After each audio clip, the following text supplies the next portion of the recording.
Ainda me lembro do barulho das rodas das malas contra o piso do corredor. O som áspero e ritmado anunciava a chegada deles antes mesmo que tocassem a campainha. Quando abri a porta e vi minha nora Amanda parada ali, com 3 malas enormes e um olhar determinado, senti um aperto no peito que prenunciava o desastre. Ao lado dela, meu filho Ricardo sorria com um entusiasmo que não combinava com minha apreensão. "Vocês pediram permissão para entrar?" Perguntei com uma calma que não sentia. Ricardo riu, como se eu tivesse feito uma piada. "Mãe, que pergunta é essa?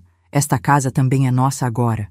Mas antes de continuar, confira se você já está inscrito no canal e escreva nos comentários. De onde você está assistindo este vídeo? Adoramos saber até onde nossas histórias estão chegando." Aquelas palavras caíram sobre mim como um balde de água gelada. Minha casa, o lugar onde havia criado meu filho sozinha por 30 anos após a morte de Pedro, onde cada canto guardava uma memória, onde cada móvel tinha uma história, de repente não me pertencia mais? Fiquei paralisada na porta, enquanto Ricardo passava por mim carregando as malas e Amanda entrava, inspecionando tudo com um olhar crítico. "Precisamos redecorar tudo isso", ela disse, fazendo um gesto de desprezo com as mãos. "Estas cortinas parecem da década de 80. "São da década de 90, respondi, tentando manter a compostura. "E foram escolhidas por seu pai", acrescentei, olhando para Ricardo. Ele fingiu não ouvir, continuando a trazer as malas para dentro. Amanda tirou os óculos de sol e os colocou na cabeça, revelando olhos castanhos frios e calculistas. "Helena, você vai adorar o que planejamos. Vamos transformar este apartamento num espaço moderno e funcional. Podemos até criar um cantinho especial para você", ela disse com falsa doçura.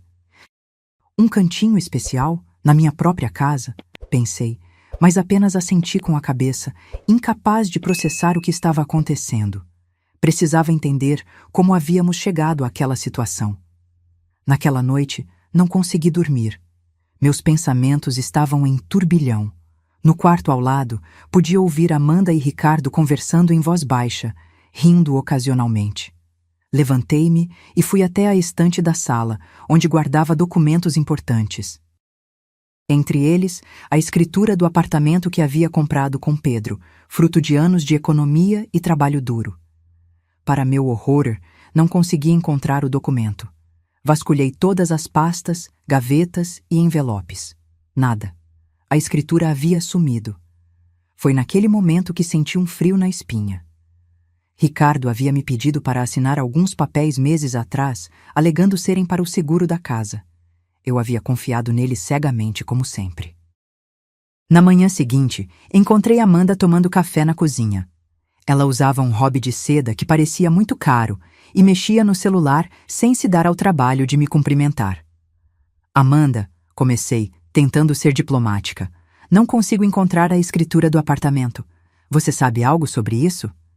Ela levantou os olhos do celular e sorriu com condescendência. "Helena, não se preocupe com essas coisas. Ricardo e eu estamos cuidando de tudo agora." "Cuidando como?", insisti. "O apartamento está no nosso nome", ela respondeu casualmente, como se estivesse falando do clima. "Foi melhor assim. Você não precisará se preocupar com contas ou manutenção. Nós assumimos tudo." Senti como se o chão tivesse desaparecido sob meus pés. "E quem decidiu isso?" "Foi ideia de Ricardo, na verdade", ela disse, voltando a atenção para o celular. "Ele achou que seria mais prático considerando sua idade." Minha idade. Eu tinha 65 anos e gozava de perfeita saúde. Trabalhava como professora até 2 anos atrás, quando me aposentei. Não era uma inválida nem estava senil. A raiva começou a borbulhar dentro de mim, mas decidi que precisava ser estratégica. Se eles haviam me enganado, eu precisaria de provas e, mais importante, precisaria de ajuda. Nos dias que se seguiram, fui forçada a assistir à invasão sistemática da minha casa. Amanda começou a redecorar, substituindo os móveis que eu havia escolhido com tanto carinho. Minhas cortinas bordadas deram lugar a persianas modernas. Meus quadros foram empacotados e levados para o depósito. A cada objeto removido, sentia como se uma parte de mim fosse arrancada. Ricardo parecia alheio ao meu sofrimento. Quando questionado, dizia apenas: "Mãe, você precisa se modernizar. Amanda tem um excelente gosto." Uma tarde, enquanto eles estavam fora, decidi que era hora de agir. Liguei para Mariana, minha amiga de longa data que era advogada aposentada. Expliquei a situação em detalhes. "Helena, isso é gravíssimo", ela disse após ouvir meu relato. "Parece que houve uma transferência fraudulenta de propriedade. Você precisa obter cópias dos documentos que assinou e verificar no cartório o que realmente aconteceu." "Como faço isso sem que eles saibam?" perguntei, temendo a reação deles. "Venha me ver amanhã. Vamos elaborar um plano." Naquela noite, dormi um pouco melhor sabendo que tinha uma aliada. Mariana sempre fora meu porto seguro desde a morte de Pedro. Ela entendia a dor de ser traída por quem mais amamos. Seu ex-marido a havia abandonado por uma mulher mais jovem após 25 anos de casamento. No dia seguinte, encontrei Mariana em seu apartamento. Ela já tinha preparado uma pasta com orientações legais. "Primeiro, precisamos descobrir exatamente o que você assinou. Segundo, vamos verificar no cartório a situação atual do imóvel. Terceiro, dependendo do que descobrirmos, entraremos com uma ação de anulação por vício de consentimento." Enquanto ela falava, senti um misto de gratidão e determinação. Não permitiria que tirassem de mim aquilo que havia conquistado com tanto sacrifício.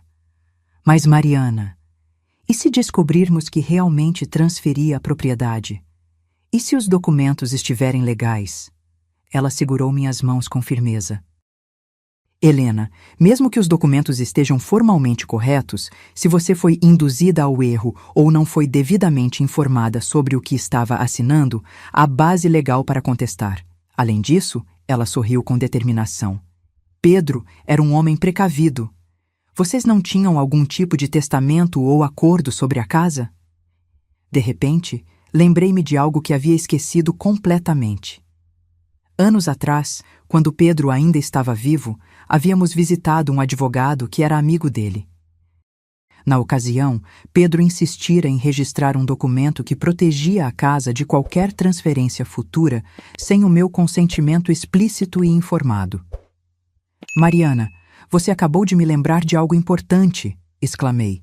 "Preciso encontrar o escritório daquele advogado, o Dr. Torres." Quando voltei para casa naquele dia, encontrei Amanda e Ricardo remodelando meu quarto. Haviam removido a cama de casal onde eu dormia há décadas e colocado uma cama de solteiro no canto.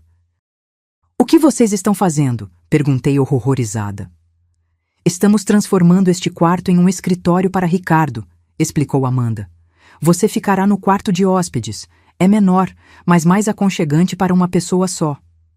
Engoli a revolta e concordei silenciosamente. Precisava ganhar tempo até descobrir como recuperar minha casa. Nos dias que se seguiram, interpretei o papel da idosa resignada. Concordava com tudo. Sorria quando necessário e fingia não notar os olhares de triunfo que Amanda trocava com Ricardo. Por dentro, porém, estava em plena batalha. Com a ajuda de Mariana, consegui localizar o Dr. Torres. Apesar de aposentado, ele lembrou-se imediatamente do caso quando mencionei o nome de Pedro. "Dona Helena", ele disse com um sorriso cansado. "Seu marido era um homem sábio. Ele previu que algo assim poderia acontecer um dia." O advogado abriu uma pasta amarelada e retirou um documento. Era uma cláusula especial anexada à escritura original, estabelecendo que qualquer transferência de propriedade só seria válida com meu consentimento explícito, registrado em cartório, na presença de um advogado independente. "Este documento nunca foi revogado", explicou o Dr. Torres. "O que significa que qualquer transferência feita sem seguir estas condições é automaticamente nula." Senti uma mistura de alívio e raiva. Pedro, mesmo depois de morto, continuava me protegendo. Mas a traição de Ricardo doía como uma ferida aberta. Como meu próprio filho pôde fazer isso comigo? "O que devo fazer agora?" perguntei ao advogado. Vou preparar uma notificação extrajudicial e entrar com uma ação declaratória de nulidade. Enquanto isso, sugiro que a senhora não confronte seu filho ainda. Quanto menos eles suspeitarem, melhor. Saí do escritório do Dr. Torres com uma sensação de esperança renovada. A batalha estava apenas começando, mas agora eu sabia que tinha armas para lutar. Ao retornar para casa, encontrei Amanda falando ao telefone na sala. Quando me viu, ela imediatamente mudou o tom de voz e encerrou a conversa.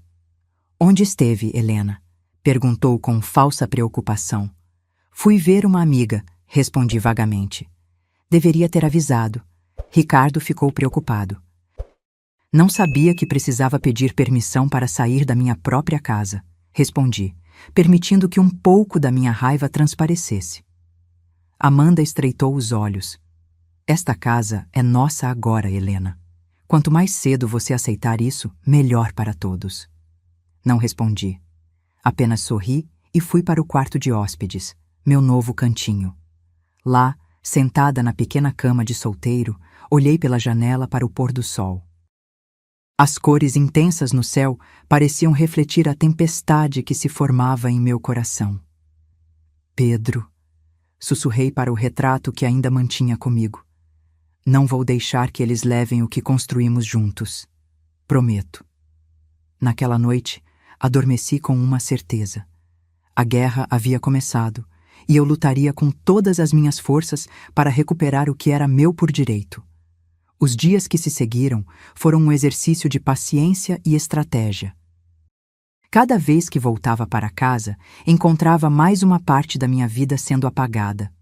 Meus livros, guardados por décadas, foram doados sem meu consentimento. Estavam empoeirando as prateleiras, justificou Amanda.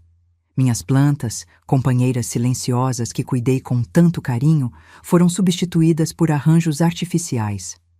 Mais práticos e não sujam o chão, ela explicou com um sorriso vazio.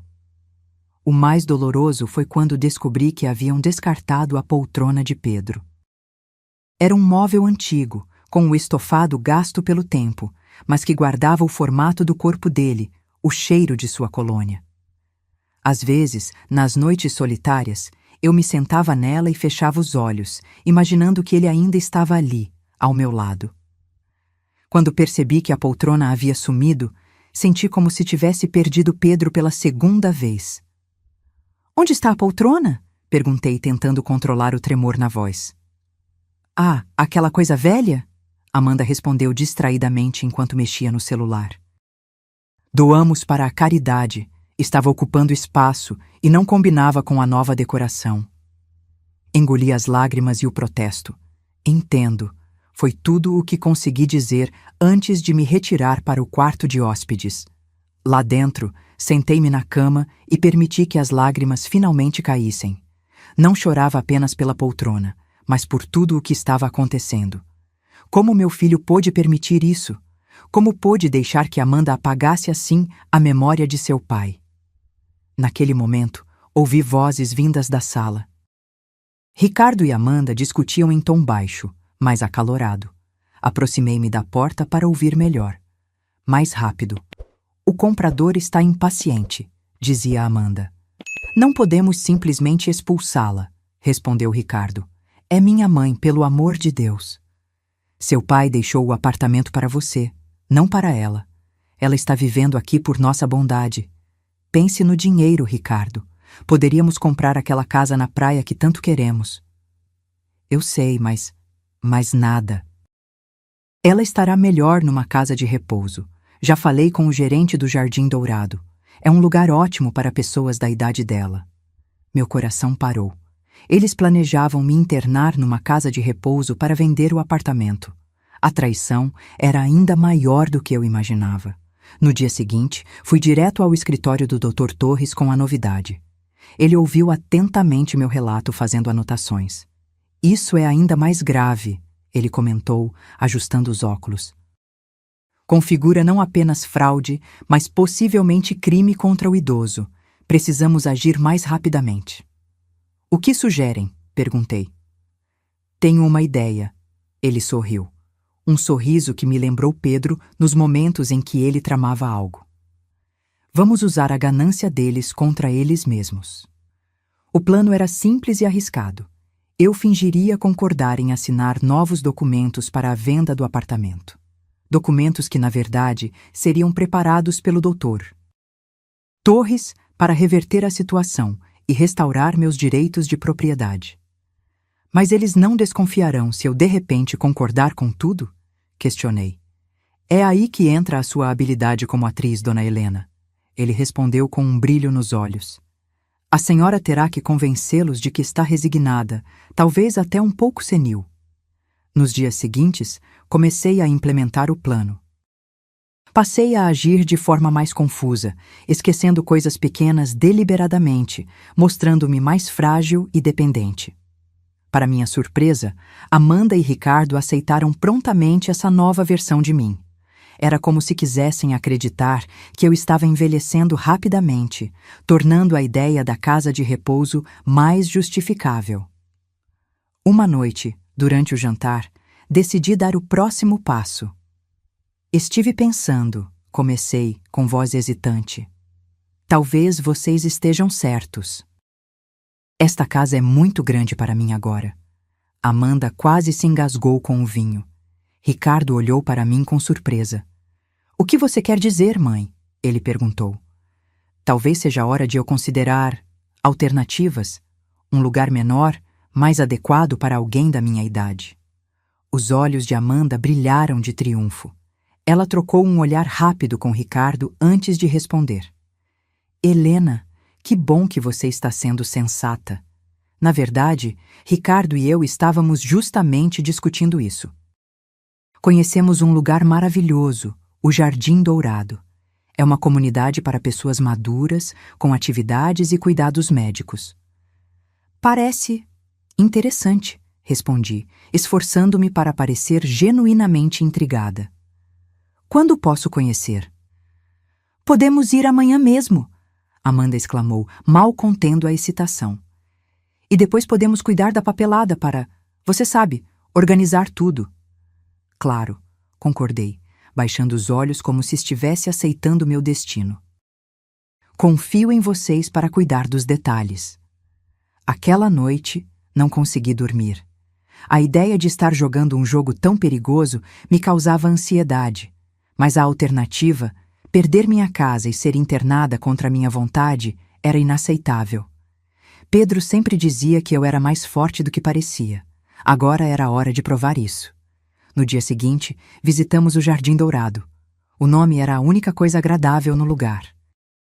Apesar da fachada bem cuidada, pude perceber o desespero silencioso nos olhos dos idosos que lá residiam. Muitos pareciam abandonados, sentados em cadeiras de rodas no jardim, olhando para o nada. Outros vagavam pelos corredores como fantasmas, sem propósito ou alegria. Não é maravilhoso? Perguntou Amanda, enquanto o gerente nos mostrava um quarto minúsculo, com uma cama hospitalar e uma televisão antiga. Sim, muito. Acolhedor, respondi, sentindo um arrepio ao imaginar-me presa naquele lugar. O gerente, um homem de meia-idade com um sorriso comercial, explicou os módicos custos mensais que consumiriam quase toda a minha aposentadoria. Amanda ouvia atentamente, fazendo perguntas sobre as políticas de visitas, restritas, e procedimentos médicos, básicos. Quando a senhora poderia se mudar? Perguntou o gerente, dirigindo-se a mim como se eu fosse incapaz de tomar minhas próprias decisões. Precisamos verificar algumas questões financeiras primeiro, interveio Ricardo, parecendo ligeiramente desconfortável. Talvez em algumas semanas. Perfeito, respondeu o gerente. Temos uma lista de espera, mas para a família de vocês podemos fazer uma exceção. Ao sairmos do Jardim Dourado, senti um misto de repulsa e determinação. Aquele lugar representava tudo o que eu temia. Abandono, solidão, perda de autonomia. Não permitiria que me enviassem para lá. No caminho de volta, Amanda falava animadamente sobre como eu seria feliz no novo lar. Ricardo permanecia em silêncio, olhando pela janela do carro com uma expressão que não consegui decifrar. Será que havia um resquício de consciência nele? Ou era apenas culpa momentânea que logo seria suprimida pela ganância? Quando chegamos em casa, Amanda foi direto ao ponto. Helena, agora que você já viu o lugar e gostou, precisamos organizar a papelada. Há alguns documentos que você precisa assinar. E que documentos? Perguntei, fingindo inocência. Apenas formalidades, para transferir oficialmente o apartamento e organizar sua mudança. Entendo, respondi calmamente, mas prefiro que minha amiga Mariana dê uma olhada nesses documentos antes.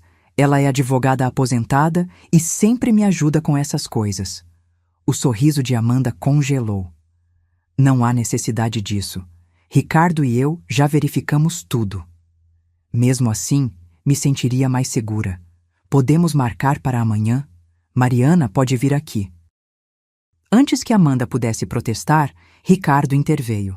Tudo bem, mãe, se isso te deixa mais tranquila. Amanda lançou-lhe um olhar furioso, mas não disse mais nada. Apenas sorriu tensamente e saiu da sala, seus saltos batendo com força no piso. Imediatamente, liguei para Mariana e o Dr. Torres, explicando a situação. Combinamos que eles viriam no dia seguinte com os documentos preparados. O plano estava em andamento. Naquela noite, em meu pequeno quarto, olhei novamente para o retrato de Pedro. Amanhã recuperarei nossa casa, murmurei para a fotografia. Eles pensam que sou fraca e tola, mas esqueceram que fui eu quem criou Ricardo sozinha depois que você partiu. Esqueceram de toda a luta que enfrentamos juntos. No retrato, Pedro sorria aquele seu sorriso confiante que sempre me dava forças nos momentos difíceis. Era como se ele estivesse me dizendo que tudo ficaria bem. Dormi um sono inquieto, povoado por sonhos em que estava presa no Jardim Dourado, chamando por Pedro sem resposta. Acordei antes do amanhecer, o coração acelerado. O dia decisivo havia chegado. A campainha tocou às 10h em ponto. Amanda abriu a porta com um sorriso forçado, que desapareceu completamente ao ver Mariana acompanhada pelo Dr. Torres. Bom dia, disse Mariana com um sorriso educado, mas firme. Sou Mariana Gomes, amiga de Helena, e este é o Dr. Torres, que gentilmente se ofereceu para nos ajudar com a revisão dos documentos. Não me lembro de termos convidado um advogado, respondeu Amanda, cruzando os braços defensivamente. Helena disse que seria apenas você. Na verdade, intervim, aproximando-me da porta.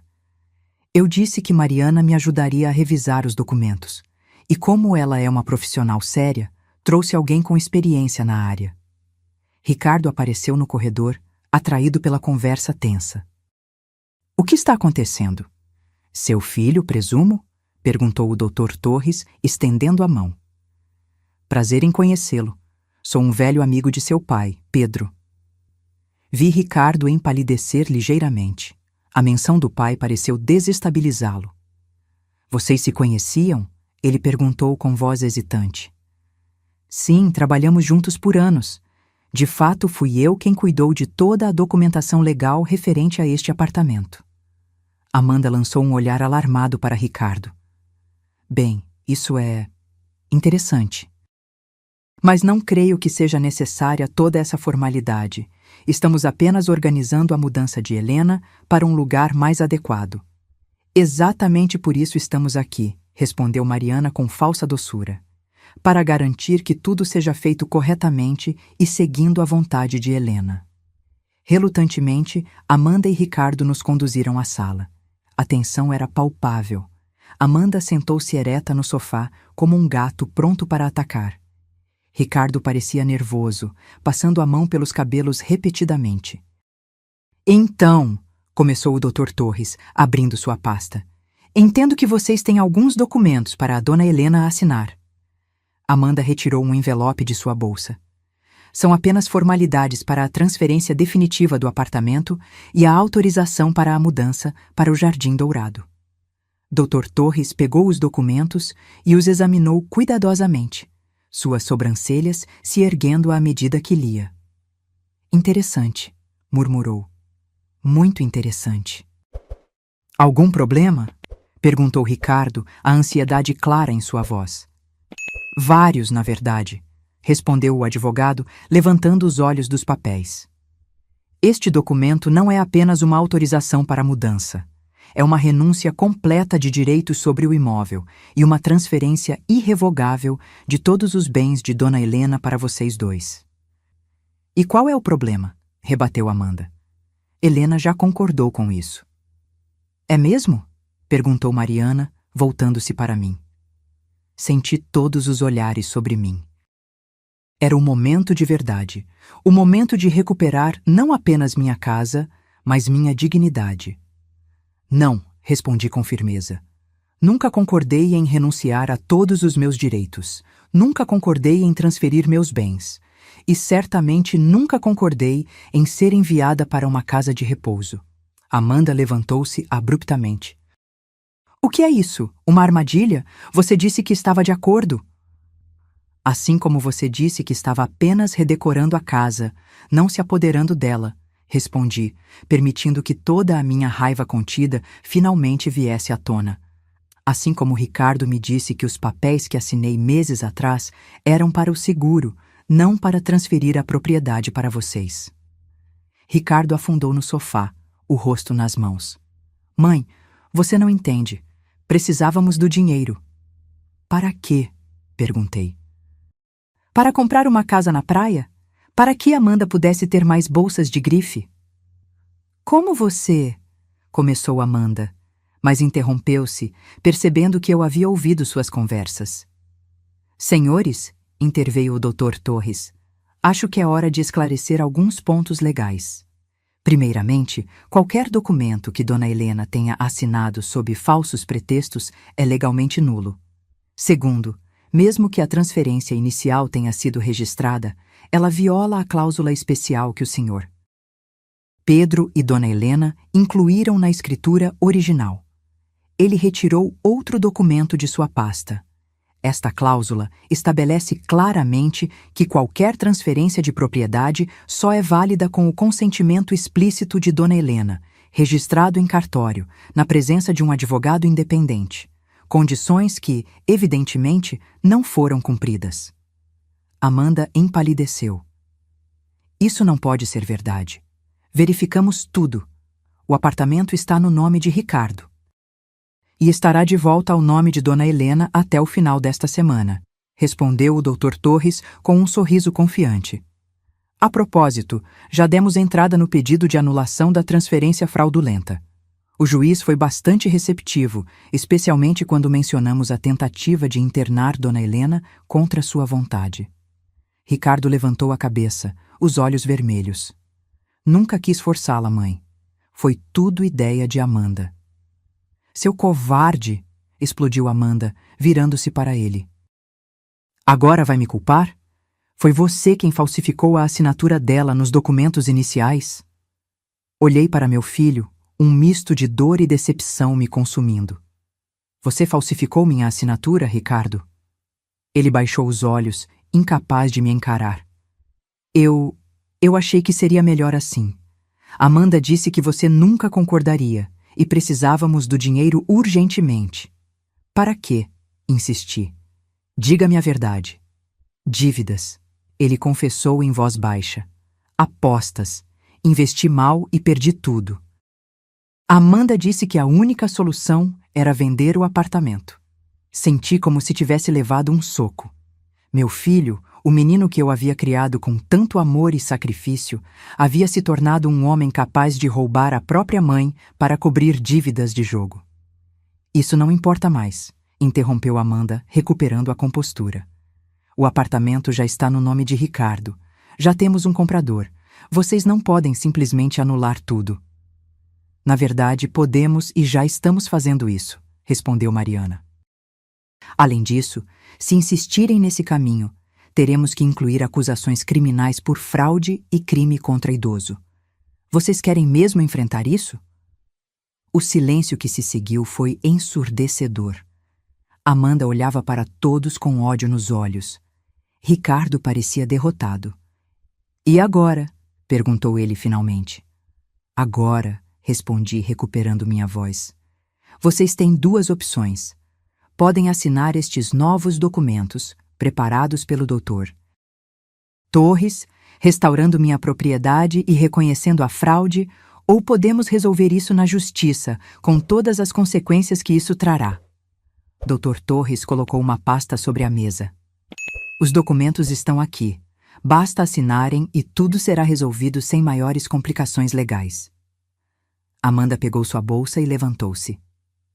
Não vou assinar nada, isso é ridículo. Ricardo, vamos embora. Para minha surpresa, Ricardo não se moveu. Não, Amanda, chega. Fizemos algo errado. Precisamos consertar. Você enlouqueceu? Depois de tudo o que planejamos? Era um plano errado desde o início, ele respondeu, a voz mais firme. É a casa da minha mãe, a casa onde cresci, onde meu pai viveu. O que estávamos pensando? Amanda olhou para ele com desprezo. Você é fraco, Ricardo. Sempre foi. É por isso que está nessa situação, endividado até o pescoço. É melhor ser fraco do que ser cruel, ele respondeu, pegando a caneta que o Dr. Torres oferecia. Vou assinar. Você pode fazer o que quiser. Se assinar, esqueça que existo, ameaçou Amanda. Ricardo olhou para ela por um longo momento, depois para mim. Vi em seus olhos algo que não via há muito tempo. Arrependimento. Sinto muito, mãe, disse ele, antes de assinar os documentos. Nunca deveria ter deixado as coisas chegarem a esse ponto. Amanda pegou a bolsa e saiu batendo a porta com força, sem olhar para trás. O som de seus saltos se afastando pelo corredor foi a última coisa que ouvi dela. O silêncio que se seguiu foi pesado. Ricardo permaneceu sentado, olhando para suas mãos. Mariana e o Dr. Torres trocaram olhares, entendendo que precisavam nos dar um momento. Vamos deixá-los conversar, sugeriu Mariana, levantando-se. Estaremos na cozinha se precisarem de nós. Quando ficamos sozinhos, olhei para meu filho, um homem de 40 anos que parecia novamente um menino assustado. Ele sempre teve os olhos de Pedro, mas nunca pareceram tão vazios quanto naquele momento. Por quê? Perguntei simplesmente. Ricardo respirou fundo antes de responder. Comecei apostando pequenas quantias. Nada sério, apenas para me divertir. Então ganhei grande uma vez, e isso me deu a falsa confiança de que poderia ganhar sempre. Quando comecei a perder, achei que poderia recuperar tudo na próxima aposta. É sempre a próxima aposta que vai resolver tudo. E Amanda? Ela descobriu quando já estava afundado em dívidas. No começo, ficou furiosa, ameaçou me deixar. Depois disse que me ajudaria, que tinha um plano. O plano era roubar sua própria mãe, falei, sem conseguir esconder a mágoa na voz. Ela disse que não era roubo.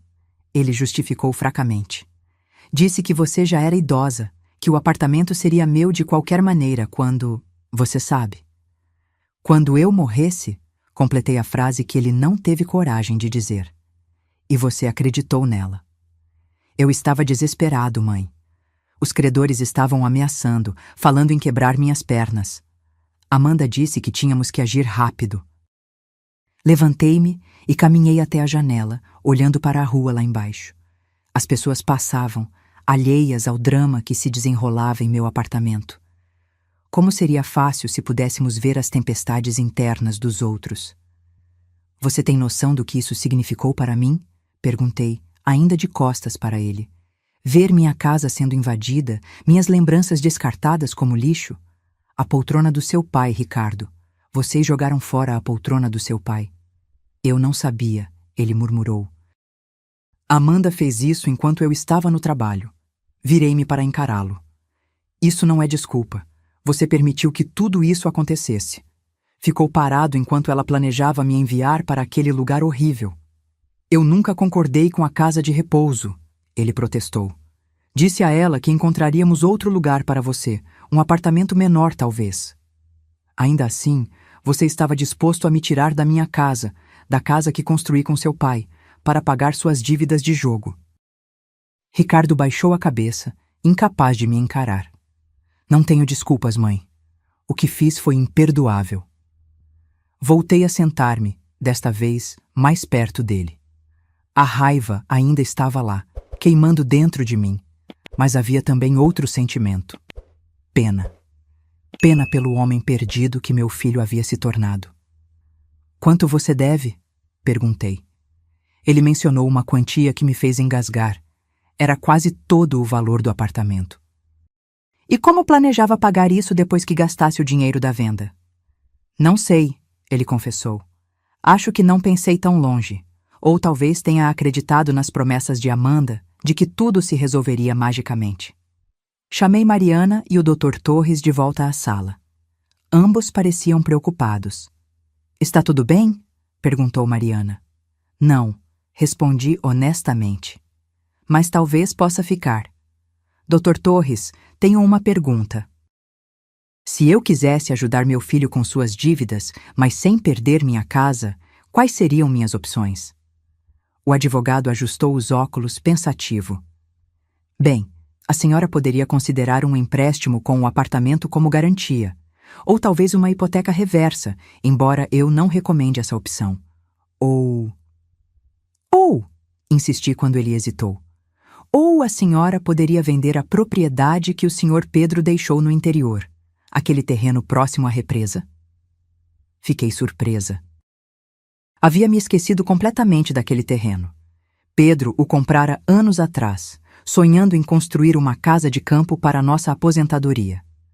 Após sua morte, nunca tive coragem de visitá-lo ou fazer qualquer coisa com ele.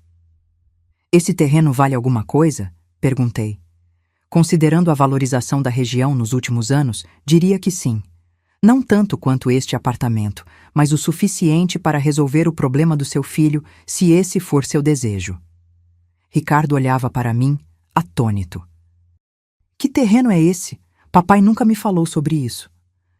Seu pai tinha muitos sonhos que você nunca se interessou em conhecer, respondi com um toque de amargura. Depois que ele morreu, você raramente falava dele. Dr. Torres interveio, diplomático como sempre. Posso verificar o valor atual do terreno e buscar compradores potenciais, se a senhora desejar. Olhei para Ricardo, avaliando a situação. Por um lado, ele havia me traído da pior maneira possível. Por outro, era meu filho, meu único filho.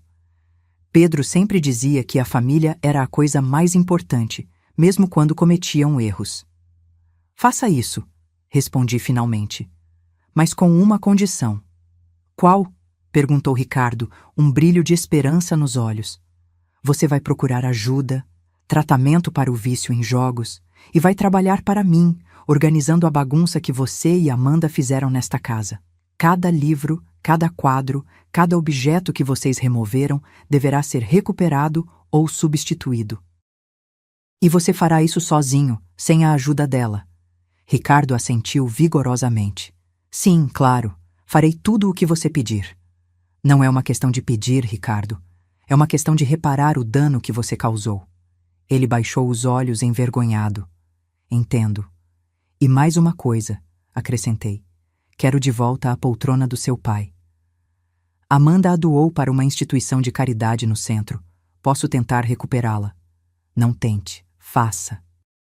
Nos dias que se seguiram, presenciei uma transformação lenta em Ricardo. Ele começou a frequentar um grupo de apoio para jogadores compulsivos e trabalhou incansavelmente para recuperar meus pertences. A poltrona de Pedro foi a primeira coisa que ele trouxe de volta, após pagar à instituição mais do que o valor original do móvel.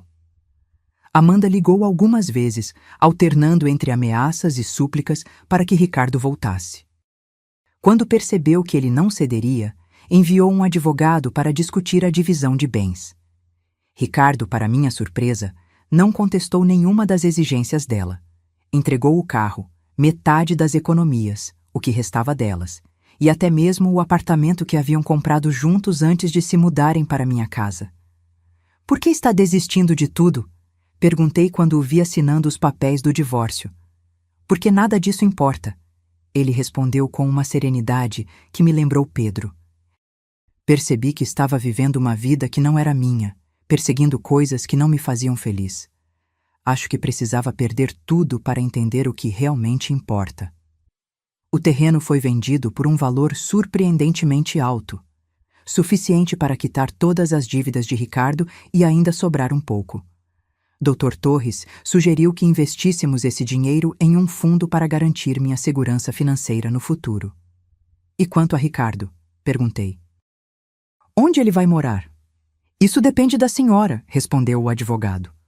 Quando voltei para casa naquele dia, encontrei Ricardo no quarto de hóspedes, arrumando suas poucas roupas em uma mala. O que está fazendo? Perguntei. Arrumando minhas coisas. Agora que as dívidas estão pagas e a casa está quase como antes, acho que é hora de procurar meu próprio lugar. E para onde você vai? Ele deu de ombros. Talvez alugar um quarto até conseguir me estabilizar. Consegui um emprego como assistente em uma editora. Não paga muito, mas é honesto. Fiquei observando-o por um momento, pensando em tudo o que havíamos passado. A traição, a dor, o arrependimento. Mas também lembrei-me de quando ele era pequeno, de como corria para meus braços quando caía, de como seus olhos se iluminavam quando Pedro chegava do trabalho.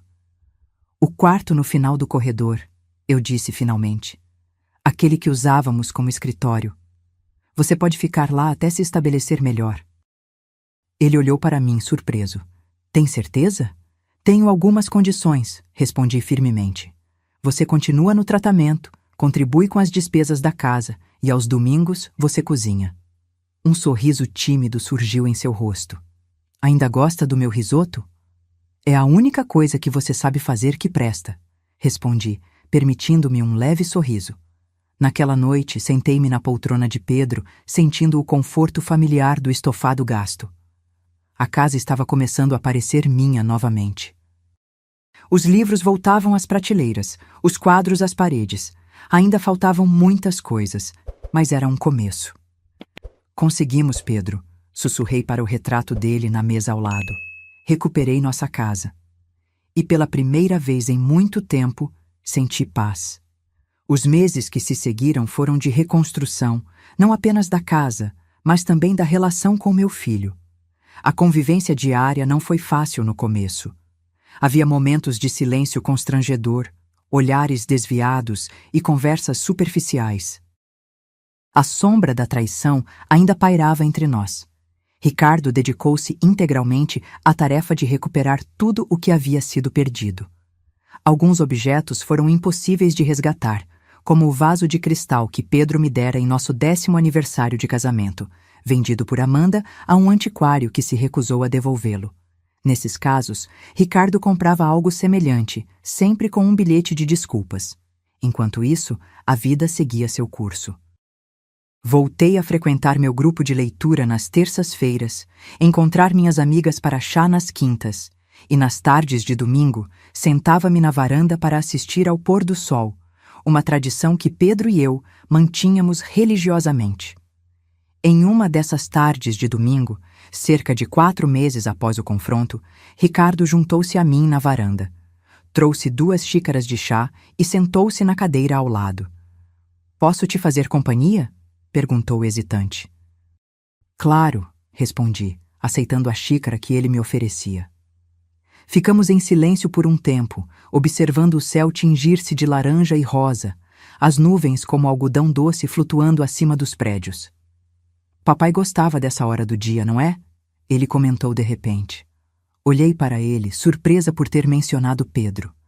Desde a morte dele, Ricardo raramente falava do pai. "Sim", respondi. Ele dizia que era a hora em que o céu decidia se queria ser fogo ou água. Ricardo sorriu. Lembro disso. Ele sempre tinha essas frases poéticas. Puxou isso do avô dele. Seu bisavô era professor de literatura. Não sabia disso, ele confessou, parecendo genuinamente interessado. Na verdade, acho que há muitas coisas sobre papai que não sei. Você nunca perguntou. Ele assentiu, reconhecendo a verdade daquelas palavras. Depois que ele morreu, era doloroso demais falar sobre ele. E então, com o tempo, parecia tarde demais para perguntar. Nunca é tarde demais para conhecer seu pai, Ricardo. Ele tomou um gole de chá, pensativo. Você poderia me contar sobre ele?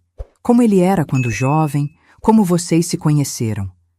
Senti uma onda de emoção me invadindo. Era a primeira vez em anos que Ricardo demonstrava interesse genuíno pela história de nossa família. Seu pai tinha 23 anos quando nos conhecemos, comecei. Eu trabalhava na biblioteca municipal e ele vinha sempre pesquisar para sua tese de mestrado. Era tímido, sempre tropeçava nas palavras quando falava comigo. Ricardo sorriu. Difícil imaginar papai tímido. Oh, ele era. Levou 3 meses para me convidar para sair. E quando finalmente fez isso, estava tão nervoso que deixou cair o café no meu vestido branco. Ricardo riu, um som que há muito não ouvia. E você aceitou sair com ele mesmo assim? Claro que sim. Percebi que um homem que fica tão nervoso na presença de uma mulher deve realmente se importar com ela. As tardes de domingo tornaram-se nosso ritual. Chá na varanda, histórias sobre Pedro, lembranças da infância de Ricardo. Lentamente, estávamos reconstruindo não apenas a casa, mas nossa família. Em uma dessas tardes, Ricardo mencionou algo que me pegou de surpresa. Encontrei Amanda ontem. Senti um aperto no peito. Como foi? Estranho. Ela queria voltar. Disse que cometeu um erro, que sentiu minha falta. E o que você disse? Ele olhou para o horizonte antes de responder. Disse não. Percebi que nunca a amei realmente. Estava apenas tentando preencher um vazio, buscando algo que nem sabia o que era. E você sabe o que é agora? Perguntei. Não exatamente, mas sei que não é ela, nem jogos, nem coisas materiais. Talvez seja paz. Paz comigo mesmo. Naquele momento, vi em Ricardo um vislumbre do homem que Pedro sempre esperou que ele se tornasse. Havia uma maturidade em seus olhos, uma sabedoria conquistada a duras penas. O tempo continuou a passar. Ricardo foi promovido na editora. Eu voltei a dar aulas particulares de francês, algo que sempre gostei de fazer. A casa respirava novamente, cheia de vida e memórias, não apenas as antigas, mas também novas que estávamos criando. Então, em uma manhã de sábado, cerca de 1 ano após o confronto, a campainha tocou. Ricardo havia saído para correr, como fazia todas as manhãs agora, parte de sua nova rotina saudável. Abri a porta sem verificar pelo olho mágico, um hábito que deveria ter abandonado. Amanda estava parada ali, tão elegante quanto me lembrava, mas com algo diferente no olhar. Não era mais a arrogância de antes, mas uma espécie de determinação sombria. Helena, ela cumprimentou friamente. Precisamos conversar. Por um momento, considerei fechar a porta em sua cara, mas a curiosidade venceu. Entre, disse dando um passo para o lado. Ela entrou, olhando ao redor como se avaliasse o território. A casa estava muito diferente de quando ela a deixara, mais acolhedora, mais parecida com o que era antes. Vejo que voltou tudo ao normal, comentou, um traço de amargura em sua voz. Sim, finalmente, respondi, conduzindo-a à sala. O que a traz aqui, Amanda? Ela sentou-se no sofá, colocando a bolsa de grife ao lado. Ricardo, vim falar sobre Ricardo. Ele não está em casa agora. Eu sei, vi quando saiu para correr. Queria falar com você antes. Isso me alarmou. O que Amanda estaria tramando? Estou ouvindo, disse, sentando-me na poltrona de Pedro, como se buscasse sua força. Estou grávida, anunciou ela sem rodeios. O filho é de Ricardo.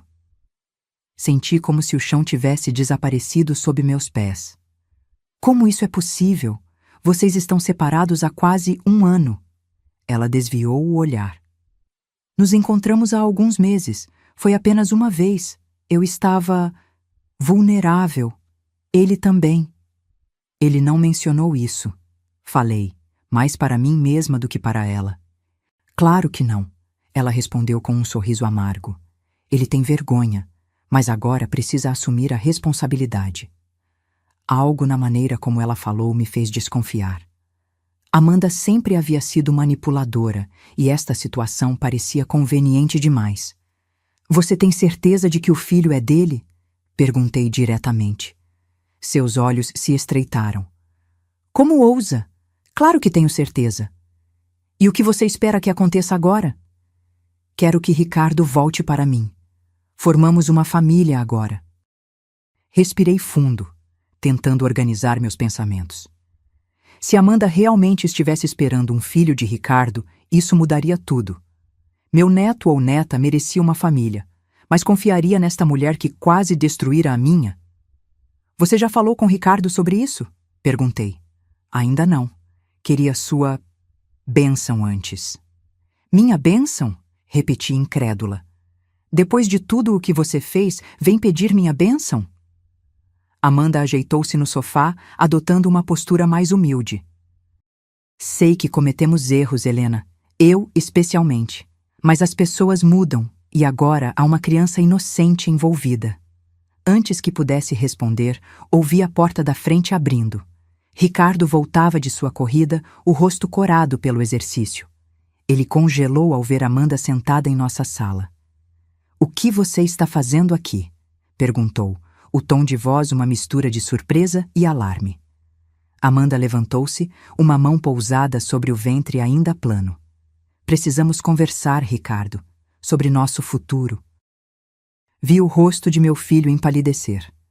Ele olhou para mim, depois para Amanda, então de volta para mim. "Mãe, você poderia nos dar um momento?" pediu. Assenti e me retirei para a cozinha, mas mantive-me perto o suficiente para ouvir a conversa. Talvez fosse errado espionar, mas depois de tudo o que passamos, sentia-me no direito de saber o que estava acontecendo. "Estou grávida", ouvi Amanda dizer. "De 2 meses." "Isso é impossível", respondeu Ricardo, a voz firme. "Não nos vemos há meses." "E aquela noite no bar? Você esqueceu?" "Aquela noite?" A voz de Ricardo subiu 1/8. "Amanda, eu estava bêbado, mas não tão bêbado. Conversamos, você tentou me beijar, eu recusei e fui embora. Nada aconteceu entre nós." "Está chamando-me de mentirosa?" Ela perguntou indignada. "Estou dizendo que é fisicamente impossível que esse filho seja meu." Houve um momento de silêncio, tenso como o ar antes de uma tempestade. "Bem", ela disse finalmente, sua voz voltando ao tom frio que eu conhecia bem. "Veremos o que o teste de DNA dirá. E também o que o juiz pensará sobre um pai que recusa a reconhecer o próprio filho." "Amanda." A voz de Ricardo era cansada agora. "Por que está fazendo isso? O que espera conseguir? O que é meu por direito? Você, esta casa, a vida que planejamos juntos." "Nunca mais teremos essa vida, Amanda. Mesmo se esse filho fosse meu, o que sei que não é, não voltaríamos a ficar juntos. Terminamos. Por favor, aceite isso e siga em frente."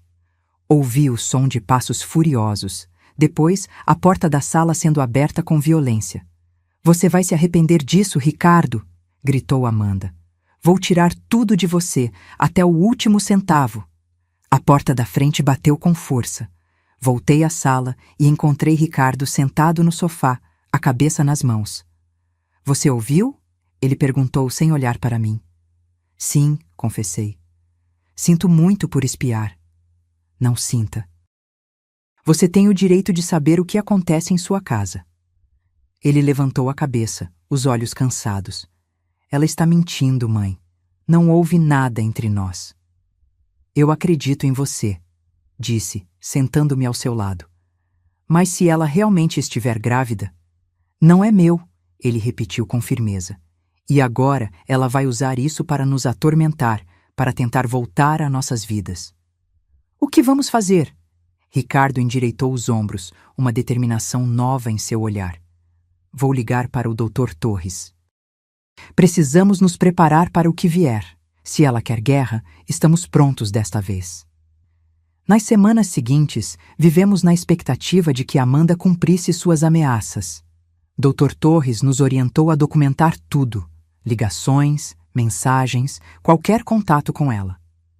Ricardo instalou câmeras de segurança na entrada do prédio, uma precaução que no início me pareceu exagerada, mas que logo se provaria necessária.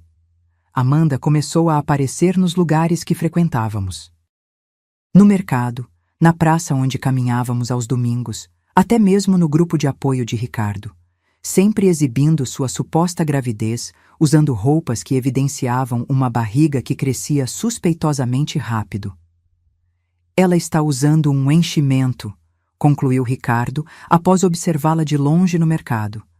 A barriga muda de tamanho e forma dependendo do dia. Por que iria tão longe? Perguntei, horrorizada com a ideia. Porque ela perdeu tudo quando nos separamos.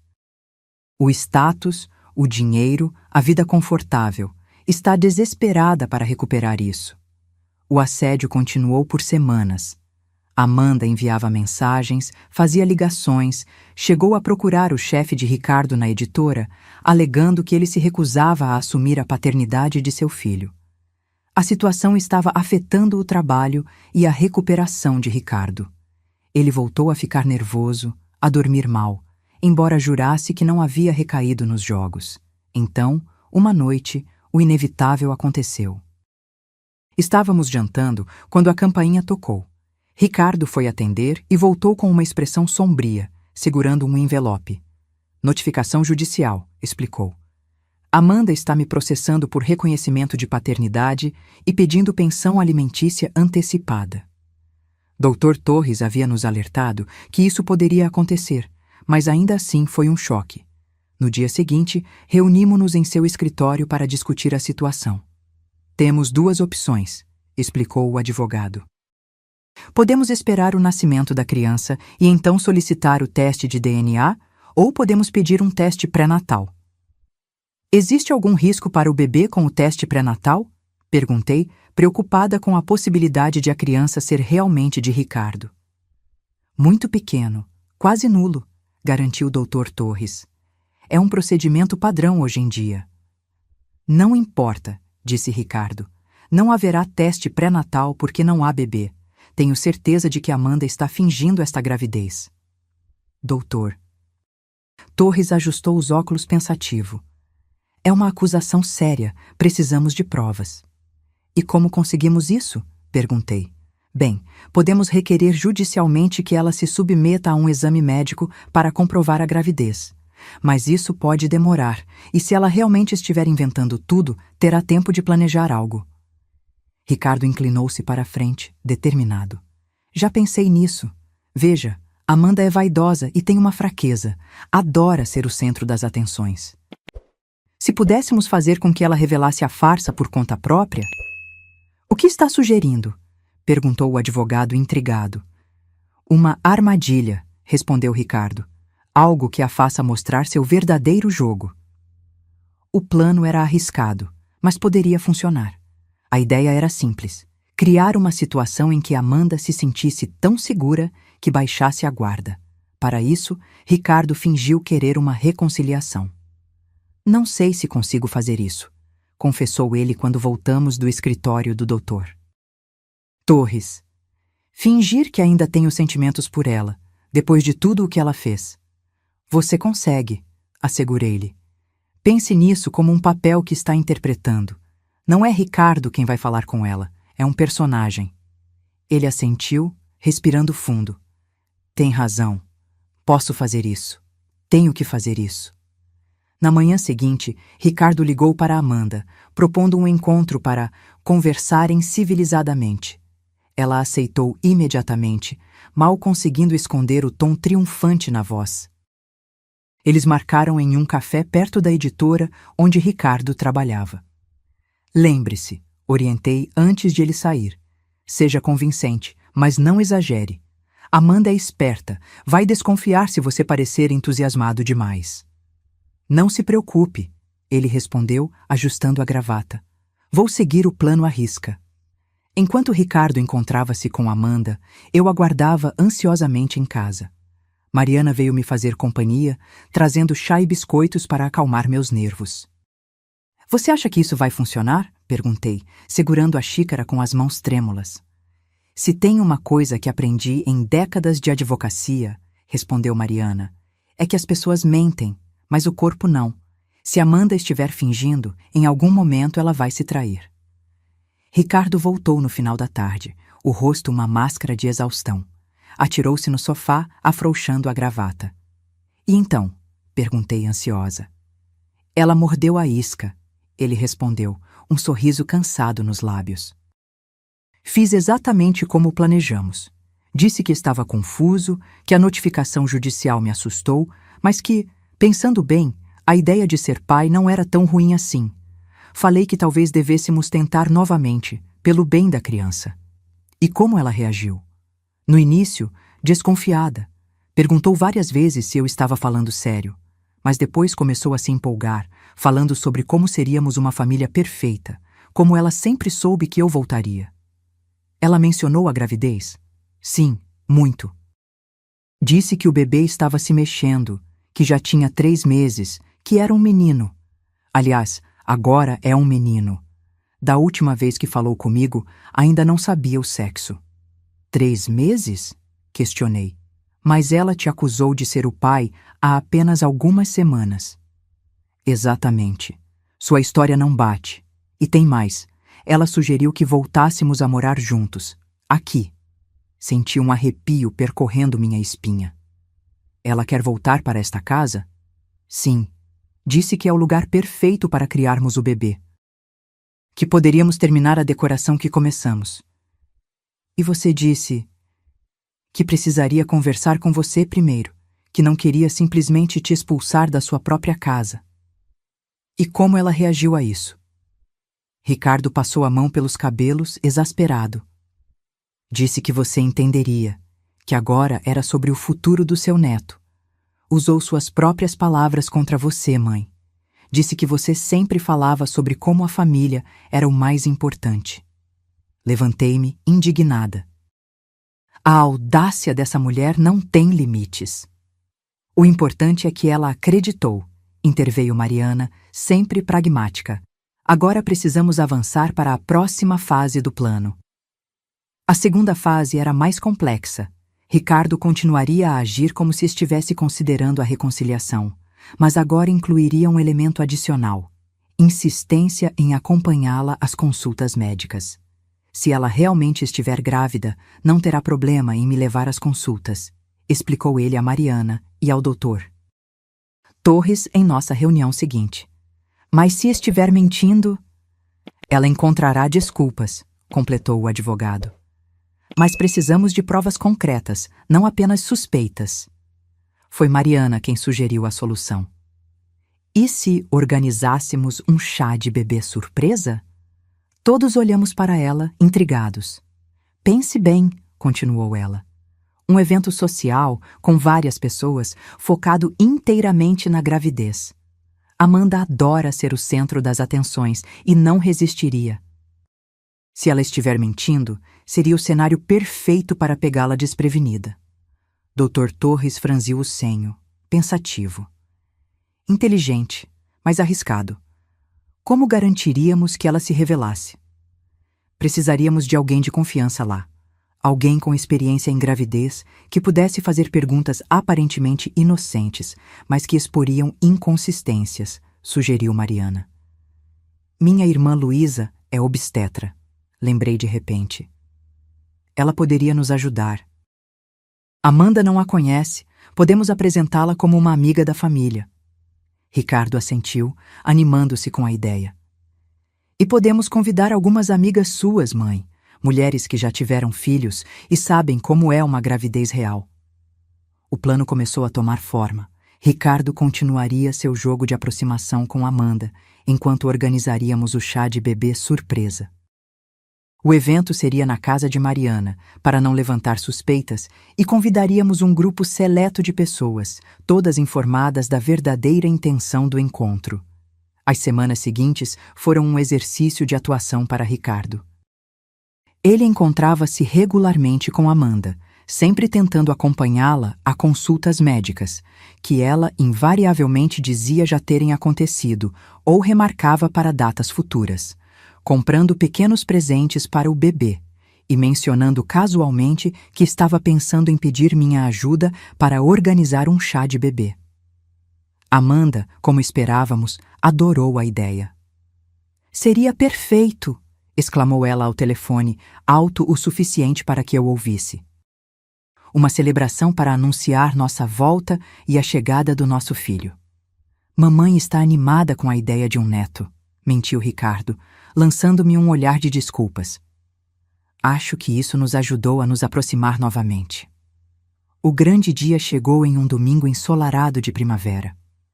Mariana havia decorado sua sala com balões azuis, a cor escolhida por Amanda para seu suposto filho, faixas de boas-vindas e uma mesa repleta de doces e salgadinhos. Minha irmã Luísa chegou cedo, trazendo consigo um kit de pressão arterial e um estetoscópio, para dar um toque autêntico, explicou piscando para mim. Obstetra sempre carrega essas coisas. As convidadas, 5 amigas minhas, todas informadas da situação, chegaram em seguida. Eram mulheres de minha confiança. Vera, que criara 4 filhos sozinha. Célia, enfermeira aposentada. Rosa, que trabalhara em uma maternidade por décadas. Teresa, mãe de gêmeos. E Joana, psicóloga especializada em família. Lembrem-se, orientou Mariana antes da chegada de Amanda. Perguntas inocentes, comentários naturais, nada que pareça um interrogatório. Quando a campainha tocou, todos assumiram suas posições. Ricardo foi receber Amanda, que entrou deslumbrante em um vestido verde-água que destacava sua barriga protuberante de grávida. Houve exclamações de surpresa, algumas genuínas, pois mesmo sabendo da farsa, era chocante ver o comprometimento de Amanda com a mentira. E abraços calorosos. "Que surpresa maravilhosa!" exclamou ela, fingindo estar emocionada. "Ricardo, você planejou tudo isso?" "Com a ajuda da mamãe", ele respondeu, seguindo o roteiro. Amanda lançou-me um olhar rápido, mistura de triunfo e desconfiança, antes de abraçar-me com falsa afeição. "Helena, que gentil da sua parte. Estou tão feliz que tenha aceitado o nosso recomeço." "Família é o mais importante", respondi, repetindo as palavras que ela usara contra mim. "E este bebê será meu neto, afinal." A festa transcorreu conforme planejado. Amanda era o centro das atenções, como gostava, contando histórias sobre sua gravidez, sintomas, desejos alimentares e planos para o futuro. Para alguém que não conhecesse a verdade, ela seria convincente, mas os olhos treinados na sala percebiam as inconsistências. "Quando foi que você sentiu o bebê mexer pela primeira vez?" perguntou Vera casualmente. "Oh, muito cedo", respondeu Amanda com confiança. "Já na 10ª semana." Rosa e Célia trocaram olhares. Era praticamente impossível sentir os movimentos fetais tão precocemente. "E os enjoos matinais?" perguntou Teresa. "Eu sofri horrores com meus gêmeos." "Terríveis", confirmou Amanda. "Mas só nas primeiras semanas. Agora estou ótima. Na verdade, nunca me senti tão bem." "Isso é ótimo", comentou Luísa, aproximando-se com seu estetoscópio. "Sabe, sou obstetra e adoro ouvir um coraçãozinho batendo. Posso?" Vi o pânico momentâneo nos olhos de Amanda. Ela hesitou por um segundo antes de recompor-se. Agora não seria um bom momento. Ele fica muito agitado com barulhos próximos. Talvez mais tarde? "Claro, sem problemas", respondeu Luísa suavemente. "E você já fez o teste para diabetes gestacional? É comum nessa fase." "Sim, claro", Amanda respondeu rapidamente. "Tudo normal." "E o de toxoplasmose?" "Também." "Amniocentese?" Não achei necessário." "E sua taxa de ferro? Está mantendo os níveis adequados?" A cada pergunta, Amanda ficava visivelmente mais tensa. Suas respostas tornavam-se vagas ou contraditórias. Em determinado momento, ela disse estar de 16 semanas, quando minutos antes havia mencionado estar quase no 5º mês. Joana, a psicóloga, observava tudo com atenção profissional, enquanto Mariana discretamente gravava alguns trechos da conversa com seu celular. O golpe de mestre veio durante o momento dos presentes. Havíamos comprado itens básicos para um recém-nascido: roupinhas, fraldas, chocalhos. Mas o presente de Luísa foi especial: um aparelho portátil de ultrassom. "É um presente um pouco incomum", explicou ela, enquanto Amanda abria o pacote com expressão confusa. Mas para uma primeira mãe, poder ouvir o coração do bebê a qualquer momento é reconfortante. Vamos testar agora mesmo. O rosto de Amanda empalideceu. Agora? Mas não seria melhor depois? Estou um pouco cansada e... É só um momento, insistiu Luísa, já ligando o aparelho. Não vai doer nada, prometo. Amanda levantou-se abruptamente, derrubando alguns presentes. Preciso ir ao banheiro, declarou. Eu te mostro onde é, ofereceu-se Mariana, conduzindo-a pelo corredor. Quando elas saíram, todos trocamos olhares significativos. A farsa estava desmoronando. Minutos depois, ouvimos um grito vindo do banheiro. Corremos para lá, encontrando Mariana parada à porta aberta, apontando para dentro. Amanda estava diante do espelho, a barriga de grávida parcialmente deslocada para o lado. Claramente, um enchimento artificial que havia se soltado. Você está bem? Perguntou Ricardo, fingindo preocupação. O que aconteceu com sua barriga? Amanda olhou para todos nós, o pânico estampado em seu rosto. Então seus olhos se estreitaram em fúria. Vocês planejaram isso, acusou. Foi uma armadilha. Planejamos o quê, Amanda? Perguntei, mantendo a voz calma. Um chá de bebê para comemorar a chegada do nosso neto? Sim, planejamos. Parem com essa farsa, ela gritou. Vocês sabem do que estou falando. Acho que a única farsa aqui é essa, respondeu Luísa, apontando para o enchimento que agora se via claramente sob o vestido de Amanda. Uma gravidez falsa é algo sério, moça. Não apenas do ponto de vista legal, mas também psicológico. Você precisa de ajuda. Amanda olhou para cada um de nós como um animal encurralado. Então, seus olhos pousaram em Ricardo. Você, sibilou. Você sabia o tempo todo. Estava me enganando. Como você tentou me enganar? Ele perguntou, a voz trêmula de raiva contida.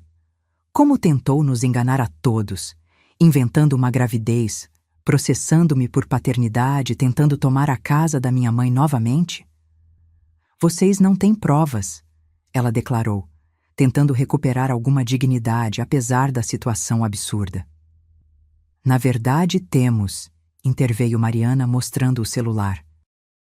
Gravações das suas contradições sobre a gravidez, testemunhas e agora isso. Ela apontou para o enchimento. Sem mencionar que falsificar uma gravidez em um processo de paternidade é crime.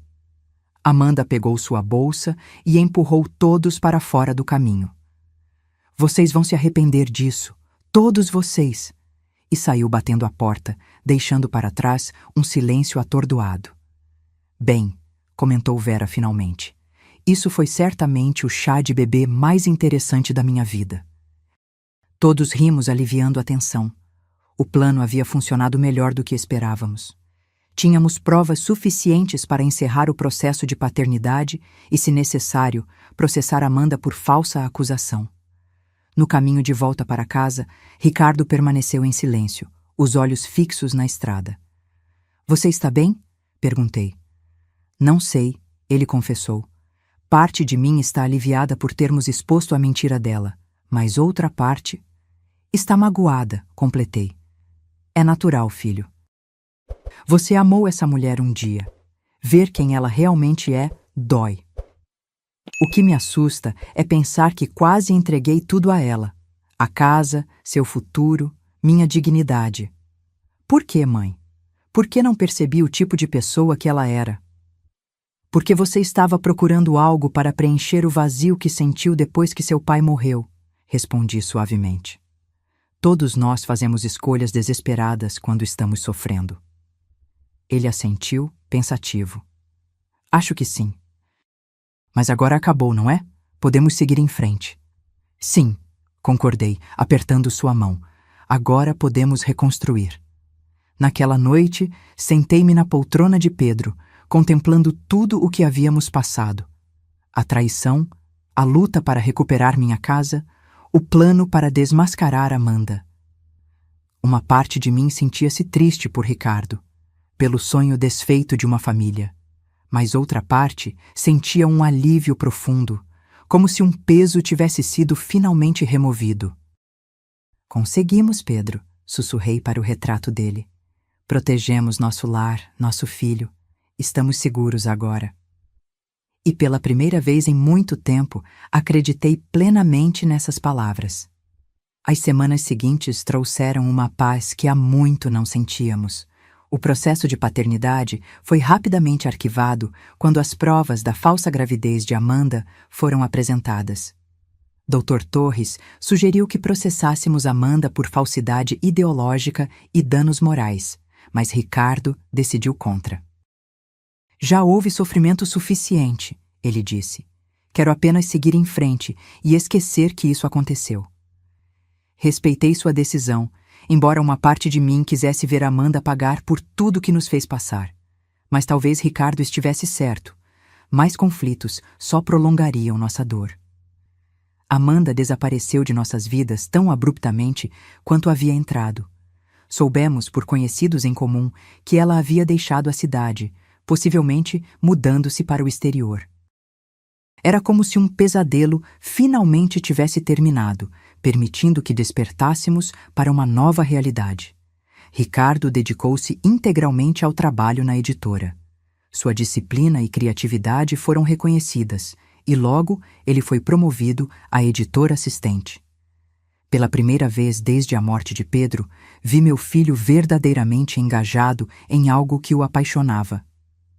Sabe o que descobri? Ele comentou certa noite, enquanto jantávamos.